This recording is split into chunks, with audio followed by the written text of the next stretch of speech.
Hello दोस्तों, अगर आपने मेरी पूरा पिछली वाली वीडियो देखी होगी तो मैंने सिस्टम डिवाइस वाला जो ये ऑप्शन है इसके अंदर ऊपर के इन 5 ऑप्शन के ऊपर वीडियो बना दिया था। अब दोस्तों मैं आगे वाले ऑप्शन के ऊपर वीडियो बनाने जा रहा हूँ, आगे के इन 3 ऑप्शन के बारे में।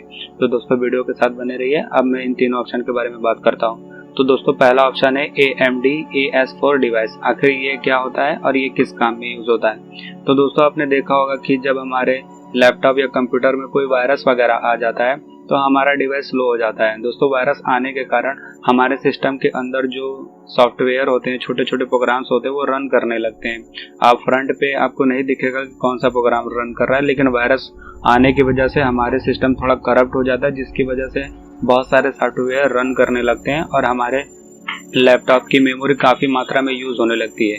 जब हमारे सिस्टम की मेमोरी काफ़ी मात्रा में यूज़ होती है तो हमारे सिस्टम के ऊपर ज़्यादा लोड पड़ने लगता है, जिसकी वजह से वो गर्म वगैरह हो जाता है, हीट करने लगता है। आपको फ्रंट से देखने में समझ में ही नहीं आएगा कि आखिर हो क्या रहा है। तो दोस्तों ये हमारे सिस्टम के ऊपर जो मेमोरी के ऊपर लोड पड़ता है, मेमोरी के ऊपर लोड पड़ने का कारण यही होता है AMD AS4 डिवाइस। दोस्तों ये हमारा मेमोरी को मैनेज करता है, यानी उसके ऊपर लोड जो पड़ता है उसको मैनेज करने का काम आता है। लेकिन दोस्तों अगर वायरस के कारण ये इन्फेक्टेड हो जाता है तो ये अच्छे से वर्क नहीं कर पाता। तो दोस्तों अगर आपके सिस्टम में ऐसी प्रॉब्लम आ रही है कि आप अपने सिस्टम में कोई ज़्यादा एप्लीकेशन इंस्टॉल करके नहीं रखे हैं ना, या आप उसका यूज़ कर रहे हैं, फिर भी अगर आपका डिवाइस काफ़ी स्लो आ रहा है तो आप एक बार किसी अच्छे एंटीवायरस से अपना कंप्यूटर को स्कैन कर लीजिए और वायरस को रिमूव कर दीजिए। और दोस्तों उसके बाद आपको यही वाले ऑप्शन पे आना है AMD AS4 और इसको अपडेट कर देना है। आप इसको अपडेट ड्राइव के ऊपर क्लिक कर दीजिए, सर्च फॉर ऑटोमेटिक ड्राइव कर दीजिए, आपका अपडेट वगैरह हो जाएगा। लेकिन आप इंटरनेट से कनेक्ट करके रखिएगा। दोस्तों जब ये अपडेट हो जाएगा तो आपके मेमोरी के ऊपर काफ़ी कम लोड पड़ेगा, क्योंकि ये मेमोरी के ऊपर लोड को कम करता है। अगर दोस्तों ये करप्ट हो जाता है तो आपको स्लो डिवाइस की प्रॉब्लम आ सकती है। अब दोस्तों अगले ऑप्शन के बारे में बात करते हैं। अगला है चार्ज एब्रिविएशन ड्राइव। आखिर ये क्या काम करता है। दोस्तों आपको पता ही होगा कि हम अपने लैपटॉप से या कंप्यूटर से कई सारी डिवाइस वगैरह अटैच करके रखते हैं, जैसे माउस हुआ, कीबोर्ड हुआ, पेन ड्राइव हुआ। इसी तरह बहुत सारी डिवाइस होती है जो हम अपने कंप्यूटर और लैपटॉप से अटैच करके रखते हैं। तो दोस्तों जब भी हम अपने लैपटॉप या कंप्यूटर में किसी डिवाइस को अटैच करते हैं तो उसके अंदर तुरंत पावर आ जाती है। तो दोस्तों किस डिवाइस को कितनी पावर देनी चाहिए, कितनी पावर से वो चल सकता है, उसको कंट्रोल करने का काम यही होता है, इसका ही होता है। क्योंकि अगर किसी डिवाइस को ज़्यादा पावर दे दी जाएगी तो वो जल वगैरह सकता है या पूरी तरीके से ख़राब हो सकता है। तो इसके अंदर वो सब चीज़ें फिक्स वगैरह होती है कि किस डिवाइस के अंदर कितना पावर वगैरह देना है, बाकी उसको किस तरीके से हैंडल करना है, किस तरीके से अपने सिस्टम में चलाना है, और वो जो भी डिवाइस आपने प्लग किया है वो आखिर करेगा क्या, ये सब इसी को कंट्रोल करने का काम करता है।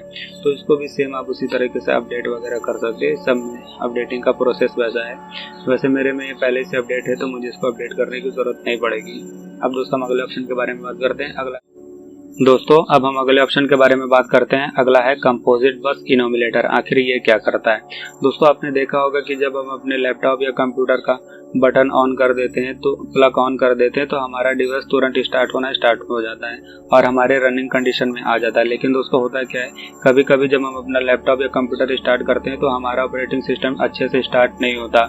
हमको एक एरर मैसेज आता है कि इस कारण से आपका डिवाइस स्टार्ट नहीं हो पा रहा। तो दोस्तों जो वो मैसेज देने का काम होता है वो इसी का होता है, और हमारे ऑपरेटिंग सिस्टम को स्टार्ट करने में ये वाला जो कंपोजिट बस इनोमिनेटर है ये थोड़ा सहायता करता है। अगर दोस्तों ये करप्ट हो जाता है तो आपका ऑपरेटिंग सिस्टम अच्छे से स्टार्ट नहीं होगा। आपके सिस्टम में विंडोज 7 या 8 या 10 कोई भी पड़ी होगी, वो स्टार्ट तो हो जाएगा लेकिन स्टार्टिंग में बहुत प्रॉब्लम आएगी। आपको बार बार एरर मैसेज दिखेगा कि ये एरर मैसेज है, पहले इसको आप फिक्स अच्छे से कर लीजिए तभी आपका स्टार्ट होगा। तो आप उस मैसेज को पढ़ कर अपना फिक्स कर लीजिए और इसके बाद आकर इसको अपडेट वगैरह कर दीजिए। तो अपडेटिंग का प्रोसेस भी सेम वैसा ही है जैसे ऊपर है। अब दोस्तों अगले ऑप्शन के बारे में बात करते हैं। अगला है डायरेक्ट मेमोरी एक्सेस कंट्रोलर। तो दोस्तों इसके नाम से ही समझ में आ रहा है कि ये भी मेमोरी को कंट्रोल करने का काम करता होगा। आखिर ये मेमोरी कैसे कंट्रोल करता है मैं आपको बताता हूँ। दोस्तों मान लीजिए आपने अपने कंप्यूटर के अंदर 4-5 एप्लीकेशन खोल के रखा होगा, तो उसमें दोस्तों एक एप्लीकेशन ऐसी होगी जिसको सबसे ज़्यादा मेमोरी की ज़रूरत होगी। इसी तरह दोस्तों और भी एप्लीकेशन होगी, यानी हर एक एप्लीकेशन की एक प्रायोरिटी होगी कि किसको सबसे पहले मेमोरी दी जाए। मान लीजिए दोस्तों आप कोई एक अलग से एप्लीकेशन ओपन करते हैं और उसको सबसे ज़्यादा मेमोरी की ज़रूरत होगी, तो ये डायरेक्ट मेमोरी एक्सेस करता क्या है, जिस एप्लीकेशन को मेमोरी की सबसे ज़्यादा ज़रूरत होती है उसको तुरंत मेमोरी प्रोवाइड करवाने का काम करता है।